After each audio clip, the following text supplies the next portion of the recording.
como estamos? Belezinha? Está inscrito no canal? Que tal aproveitar para se inscrever? O tema agora é Segundo Reinado no Brasil. Isso mesmo, o Brasil da segunda metade do século XIX. Tema importantíssimo. Você sabe que devemos muito do nosso presente ao século XIX. Por exemplo, a desigualdade social, a estrutura fundiária, as áreas mais industrializadas, enfim. Vamos ver como é que temos diversos pontos em que o nosso presente foi formado a partir de escolhas do século XIX. Claro que isso não quer dizer que não tem nada, que não tem mais jeito, que não tem o que fazer, que a culpa é dos que passaram. Claro que não.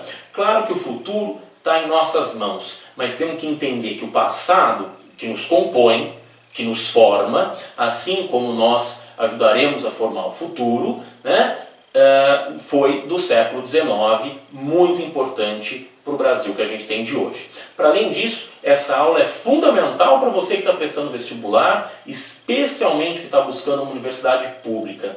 Tá? Isso daqui cai demais no vestibular, relações de trabalho no Brasil do século XIX, processo de abolição, imigração, política interna, enfim, tudo. Cara, se você está atrás do vestibular, não perde essa aula. Anota tudo e me pergunta aqui embaixo o que você não entendeu. Já aproveita e se inscreve no canal para não perder a aula de Segundo Reinado, que a gente vai abordar com mais detalhe, outros temas. Tá ligado? Então vamos lá. Bom, para começar, vamos dar uma olhada nessa linha do tempo aqui. Veja como temos diferentes períodos na história do Brasil. O período colonial, o primeiro reinado, o segundo reinado, depois o período republicano.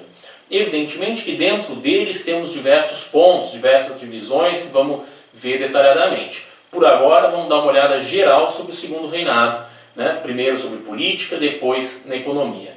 Nesse momento então vamos ver só uma linha do tempo para você perceber o sentido geral da política e depois da economia no segundo reinado.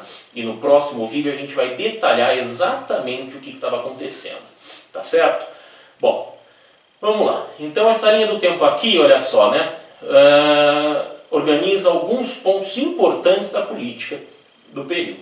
Primeiro, se vamos falar de política interna do segundo reinado, é importante lembrar que ele começa no final do período regencial, com o chamado golpe da maioridade. Lembra? Aquele momento que levou o Pedro de Alcântara ao trono.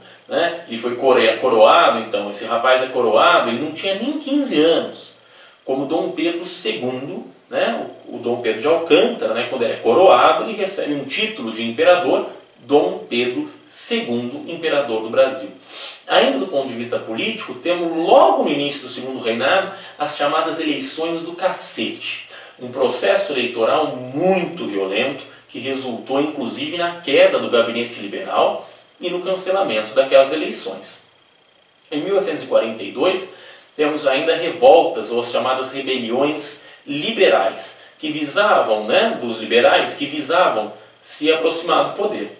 Se você não lembra o que significa liberalismo político, dá uma olhada no canal que a gente tem uma aula sobre isso. Combinado? A partir de 1847, como resultado de algumas reformas, a gente tem no Brasil o sistema parlamentarista, que ficou conhecido como parlamentarismo às avessas. Lembra? Parlamentarismo às avessas, porque no Brasil o primeiro-ministro é escolhido pelo imperador e não pelo parlamento. Tá certo? Mais adiante, 1848, ocorre a chamada Revolução Praieira, aquela que defendia ideias liberais e também ideais socialistas no mesmo movimento. Nossa, mas ideias liberais e socialistas no mesmo movimento? Como assim? Ora, lembra o século XIX que está formando essas correntes políticas. Por isso as coisas não estão tão separadas. O que a gente tem são grupos sociais insatisfeitos com a sua condição e, portanto, buscam melhorar essa condição político-econômica. E por isso se apoiam ideias em formação mesmo, como o socialismo, como o liberalismo político. Então, como não está muito cristalizado, não está muito bem definido, o que eu quero é melhorar de vida. Se isso significa socialismo, se isso significa liberalismo político, é uma outra questão. A minha ideia, o meu objetivo é melhorar a minha vida. Depois disso, a gente tem um certo período de estabilidade, sem grandes desassossegos, até mais ou menos 1862, quando conflitos entre a igreja e o imperador se intensificam. Depois, a partir de 1870, a gente tem a consolidação do pensamento republicano no Brasil, né? Que lá em 1889 vai triunfar sobre a monarquia do Dom Pedro II. Então esse daqui seria uma passagem, né, ampla por cima do ponto de vista da política interna, né?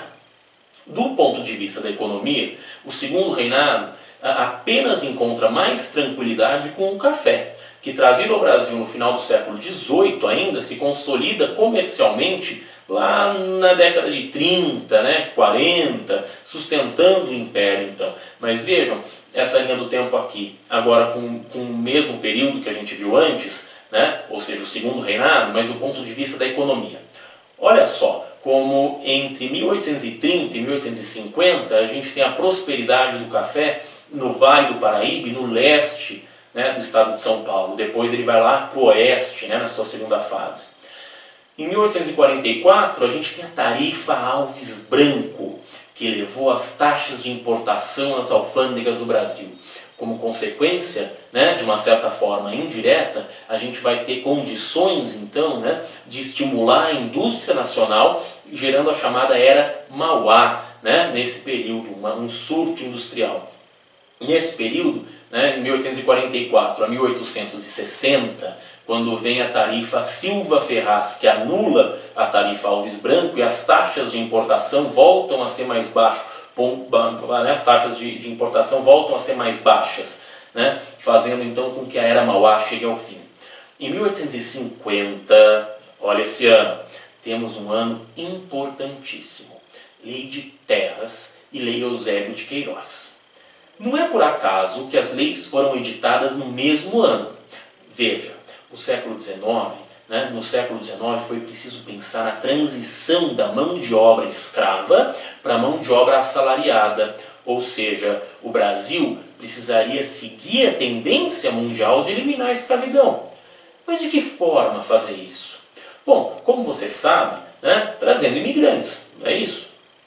Agora, como garantir que os imigrantes seriam camponeses e não proprietários de terra?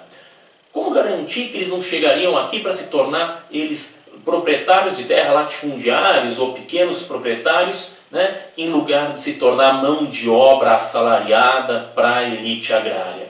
Como garantir que os imigrantes seriam mão de obra, né, na medida em que a lei pelo fim da escravidão ou que as leis pelo fim da escravidão avançavam, né? Então era preciso que a gente substituísse essa mão de obra.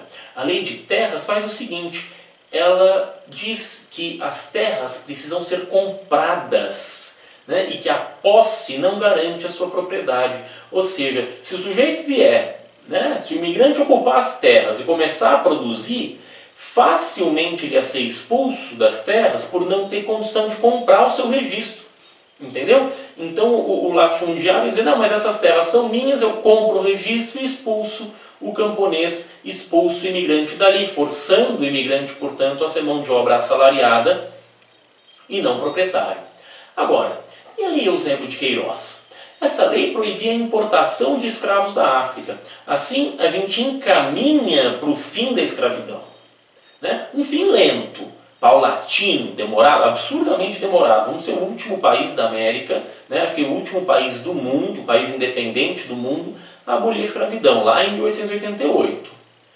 Mas isso é tema de outra aula, né? Tema da próxima aula. Se você quer saber mais sobre o segundo reinado, procura o próximo vídeo. Mas antes, curte a aula, se inscreve no canal e me sugere um tema de aula. Sei lá, qualquer coisa que você quiser saber sobre história. Tudo bem? Antes da gente encerrar esse vídeo, vamos fazer um exercício. Vamos ver como que isso que eu te expliquei, né, pode ser cobrado em alguma prova, né, no vestibular. No caso aqui, uma questão da FUVEST, da GV de 2014. Vamos lá?